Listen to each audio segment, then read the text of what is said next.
Hi friends, ಸಿಂಪಲ್ಲಾಗಿ tomato soup ಮಾಡೋದನ್ನು ನೋಡ್ಕೊಳ್ತಾ ಇದ್ದೀವಿ ಈ ದಿನ. ಇದಕ್ಕೆ ನಾನು ಕಪ್ ಮೆಜರ್ಮೆಂಟಲ್ಲಿ ಹೇಳ್ತಾ ಹೋಗ್ತೀನಿ. ಬಿಸಿಯಾದ ಕಡಾಯಿಗೆ 1 ಚಮಚ ಬೆಣ್ಣೆನ ಹಾಕಿ 1 ಕಪ್ ಈರುಳ್ಳಿನ ಹಾಕಿ ಸ್ವಲ್ಪ ಬಾಡಿಸ್ಕೊಳ್ತಾ ಇದ್ದೀನಿ. ನಂತರ 1 ಪಲಾವ್ ಎಲೆ, 1 ಕಪ್ ಟೊಮೆಟೊ, ಸ್ವಲ್ಪ ಉಪ್ಪನ್ನು ಹಾಕಿ ಇನ್ನೊಮ್ಮೆ ಇದನ್ನು ನಾನು ಮಿಕ್ಸ್ ಮಾಡ್ಕೊಳ್ತಾ ಇದ್ದೀನಿ. 1 ಕಪ್ ನೀರನ್ನು ಹಾಕಿ ನೀಟಾಗಿ ಮಿಕ್ಸ್ ಮಾಡಿ ಇದರ ಲಿಡ್ನ ನಾನು ಕ್ಲೋಸ್ ಮಾಡ್ತಾ ಇದ್ದೀನಿ.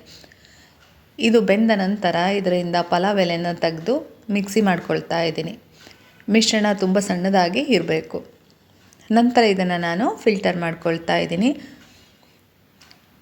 ನಂತರ ಇದನ್ನು ನೀಟಾಗಿ ಫಿಲ್ಟರ್ ಮಾಡ್ಕೊಂಡ ನಂತರ ಬಾಣಲೆನ ಒಲೆ ಮೇಲೆ ಇಟ್ಟು ಇದಕ್ಕೆ ಎಷ್ಟು ಪ್ರಮಾಣದ ನೀರು ಬೇಕೋ ಅಷ್ಟನ್ನು ಹಾಕ್ಕೊಳ್ತಾ ಇದ್ದೀನಿ.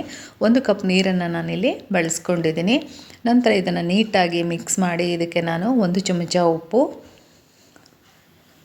1 ಚಮಚ ಕಾಳುಮೆಣಸಿನ ಪುಡಿ, ಅರ್ಧ ಚಮಚ ಸಕ್ಕರೆನ ನಾನು ಹಾಕ್ಕೊಳ್ತಾ ಇದ್ದೀನಿ.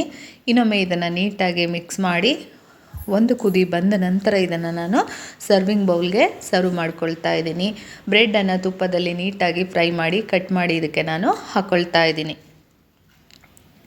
ರುಚಿಕರವಾದ ಟೊಮೊಟೊ ಸೂಪ್ ನಿಮಗೆ ಇಷ್ಟ ಆದರೆ ಪ್ಲೀಸ್ ಪೇಜ್ನ ಫಾಲೋ ಮಾಡಿ. Thank you.